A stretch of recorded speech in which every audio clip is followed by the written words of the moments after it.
Hi guys, good evening. How are you guys? A gente tá aqui, cabelitos. How is everything? Very good. Então today a gente tem uma live special de preposition. A gente vai falar sobre preposições, ok? Vou pedir para que vocês me ajudem e enviem essa live. Hello girls! Essa live para mais pessoas que ainda não sabem usar direitinho as preposições. Por exemplo, quando que eu uso in? Quando que eu uso on? Quando que eu uso o at? Essas são as preposições mais comuns e mais que a gente mais confunde. Vou falar também uma regrinha para você saber quando eu uso to e quando eu uso for, né? E também a gente vai falar sobre a preposição by, que para mim é uma das mais tranquilas, uma das mais fáceis, a preposição by. Então, vamos começar. Pessoal, as preposições, elas não dependem do sentido delas. Então, a primeira coisa que eu falo para vocês é não traduz preposição ao pé da letra, não traduz para o português. Vamos tentar entender o que ela tem, o sentido que ela tem, né? E quando ela acrescida alguns verbos, ela vai continuar trazendo um pouco dessa raiz, desse sentido, entende? Então, por exemplo, a gente fala de in sozinho, dentro, beleza? Então, I'm gonna put, né? Vou colocar alguma coisa in the box, dentro. Até aí, tá tranquilo, não te deixa dúvidas, porque in é dentro, beleza. Quando você for pensar em on, você tem que pensar em sob uma superfície e não dentro de alguma coisa, né? O dentro que eu falo é com relação a sentir-se em volta de alguma coisa, né? Pode ser um líquido, pode ser uma casa, pode ser alguma coisa assim. Já o on, ele está sob uma superfície, não tem nada em volta, mas tá sob a superfície, entende? E a gente tem o at. O at é uma localização específica, é uma região, uma situação na frente de algum lugar, é uma situação específica, o at. Então, se você for pensar, existem essas que são as possíveis traduções, né, os possíveis sentidos dessas preposições, e a gente tem a situação em que, se você for ver o mundo da preposição, a gente começa do maior para o menor, sendo mais específico o at. Então a gente começa quanto maior for, a gente coloca o in. Olha essa regra que legal. Quanto maior for, a gente coloca o in. Então, para países, que são regiões geográficas grandes, cidades e estados, a gente usa in. Porque a gente está falando de regiões grandes. Se a região um pouco menor ou situações menores, o que a gente também pode usar muito in é anos, tá? E décadas, in 1992, in the 90s, in the 80s, né? A gente usa décadas com in.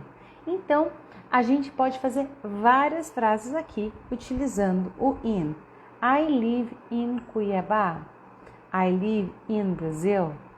I was born in 1985. Eu nasci em 1985. Então, tem várias frases que a gente pode usar o in nesse caso. Quando eu uso in college or in university tal, eu não estou querendo dizer que eu estou dentro da universidade naquele momento, mas eu estou querendo dizer que eu sou aceita naquela universidade, ou que eu tenho uma entrada naquela universidade, né? Ou possivelmente eu passei no SATs ou alguma coisa nesse sentido. Então, o in, quando a gente usa para faculdades e até para empresas, I work in Coca-Cola. Não significa que eu estou agora dentro da Coca-Cola trabalhando, mas significa que a empresa me aceitou para trabalhar lá. Então, eu estou trabalhando lá dentro, mais ou menos nesse sentido, entendem? Ok, aí a gente tem o on. O on a gente usa para períodos menores, por exemplo, on weekends, né? Nos finais de semana, I'm sorry, acho que foi um mosquito que me acertou aqui. Nos finais de semana, então a gente tem datas, de certa forma, com período menor, não é um ano, é o final de semana. On weeks, né? On the weekdays, nos dias da semana. Você pode usar para todos os dias da semana, ou seja, on Monday, on Wednesday, on Sunday, tá? Então todos os dias da semana levam on. A gente pode usar on quando a gente está falando de em cima da rua, por exemplo, on the corner of, né? On a traffic light. Então depende um pouco de como você se sente em cima sobre aquilo que a gente está falando, ou seja, em cima de uma superfície, na rua. Você pode usar o on também para meios de transporte. Por exemplo, se no meio de transporte você tem a possibilidade de andar dentro dele, ou seja, você está falando de um ônibus, de um trem, até de um avião, a gente usa on the plane, on the train, on, né? Então a gente usa on. Very good. Com relação a usar o at são situações bem específicas. Situações como I'm at school, I am at the car. At the car não significa que eu estou dentro do carro, porque nesse caso, únicos meios de transportes que a gente usa in the car, né? In é o carro, né? No caso, the car, in the car. Very good. Então, no at, a gente pode usar também períodos de holiday, não necessariamente dia da semana, nem data, né? Nem ano. Então, por exemplo, at holiday, at Christmas, at New Year's Eve, porque é uma coisa mais específica, nessa data específica, entendem? Very good. E a gente tem, logicamente, algumas exceções. Uma das exceções mais clássicas é at night e at home. Eu não uso outra preposição para falar. Eu não posso falar assim, I go to home, né? Então, I am at home. E também a gente usa o at para night. A gente não pode falar assim on the night ou in the night. In the night você até escuta, mas ele quer dizer mais tipo assim, no meio da madrugada, in the middle of the night, entende? Então o ideal é usar at night para a gente marcar algum encontro, marcar alguma coisa. Ok?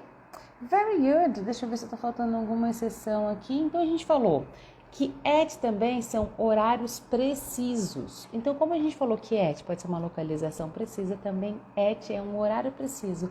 At 8 o'clock, at 9 p.m., at night, né? São horários precisos. A gente também tem a situação de utilizar essas preposições com vários verbos. Então, em alguns casos, ela vira um phrasal verb.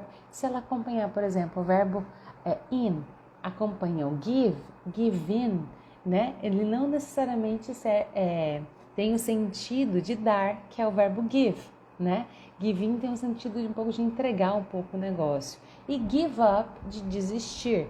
Então, existem preposições que juntas com alguns verbos vão trazer situações diferentes, sentidos diferentes.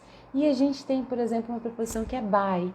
By é uma preposição como se fosse do lado. Ela é mais próxima, talvez, do at, porque ela é um pouco mais específica.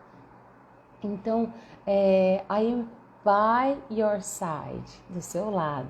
I am by the drugstore, próximo da drugstore. Então, ela não é muito específica num ponto, porém, ela é uma situação mais real possível, mais próximo do real possível. Então, por isso, ela é utilizada em algumas situações que a gente tem regiões próximas, nada muito grande. E para finalizar também, a gente tem a preposição to e for. A preposição mais comum para trazer movimento é a to. Por isso que, normalmente, 90% das vezes eu acredito que o go, a gente usa o verbo go, a gente usa to. I go to the university, I go to the supermarket, I go to the mall. Então, é mais ou menos assim que a gente usa. O to traz a sensação de movimento. Então, ele é muito usado com go, mas também é usado com outras coisas. Ah, teacher, mas não tem aquele to que a gente entrega alguma coisa para alguém? Para, né, nesse sentido? Tem sim. E aí a gente tem que analisar se eu uso o to ou se eu uso o for, que é uma das maiores dúvidas no inglês. Mas presta atenção nessa dica. A dica mais importante é, se depois a próxima palavra que vier um objeto, você vai usar for. Um substantivo, você vai usar for. Por exemplo, I give this gift, né? Eu entrego um presente para alguém. Então você tem que analisar como é que você vai utilizar isso. Se for uma razão pela qual você está entregando, você também vai usar for. Por exemplo, I'm giving this for breakfast. Eu estou dando isso para o café da manhã, não to. For breakfast, para a razão do café da manhã. E eu estou comprando alguma coisa for my mom. I'm buying this purse for my mom. Eu estou entregando, eu estou comprando uma coisa para minha mãe. Então, nesses dois paras, né, esses dois casos, é for que a gente usa. Quando que a gente vai usar o to? Tem um sentido do to que é I go to the dentist, que a gente já falou, preposição de ir para algum lugar, preposição de ir, então to traz esse movimento. E eu tenho a preposição to como se eu fosse utilizando como for, né, para alguém ou para alguma coisa, certo? E nessa regra, se você tiver um verbo depois do to, você tem sim que usar o to. Então, existe uma regra que entre dois verbos, a preposição utilizada é o to. Ou, se você precisar usar um segundo verbo, você precisa utilizar a preposição to. Por exemplo, I like to run. O verbo run, então, antes eu tenho que ter a preposição to. Então, essas são as preposições mais conhecidas, as que mais confundem, eu acredito. E eu quero saber de vocês, se vocês têm alguma dúvida sobre alguma dessas preposições, se vocês acreditam que tem alguma preposição que você não saiba como utilizar, vamos fazer exercícios para fixar. Então, lembrando, in, on, at, né? By não é específico, by está próximo. Se a gente usa o go, a gente usa go to algum lugar. E a gente vai usar o for, principalmente se a palavrinha depois for um objeto ou um substantivo, para alguém ou para alguma razão, por algum propósito, ok? Very good. Essas são as dicas de hoje que eu tenho para vocês sobre preposition. Sirva como uma review ou então que você anote tudo e refaça alguns exercícios ou faça alguns exercícios para que você entenda muito bem quando utilizar essas preposições. Não esqueça que existem expressões prontas que a gente utiliza a preposição in ou on. Por exemplo, he's in my mind. In my mind é sempre in, porque está na minha cabeça. Ou, por exemplo, in installments, em parcelas, né? In installments. Então, eu tenho muitas palavras como in, on e at que são usadas em expressões específicas. Mas isso é o que a teacher tinha para falar para vocês. Eu espero que dia 5 de julho eu encontre com vocês no nosso desafio da liberdade, aonde você vai poder, junto comigo, dar os primeiros passos para falar inglês, para realmente falar inglês, não ficar simplesmente tentando aprender inglês. Eu tenho alunos que começaram há pouco tempo que já estão falando, eu tenho alunos que começaram há 3 meses que já estão falando, e falar, se comunicar é o nosso principal objetivo. Então, se você também quer se comunicar em inglês, vem comigo que eu vou te ajudar nessa. See you guys. Espero que vocês tenham gostado. Bye, bye.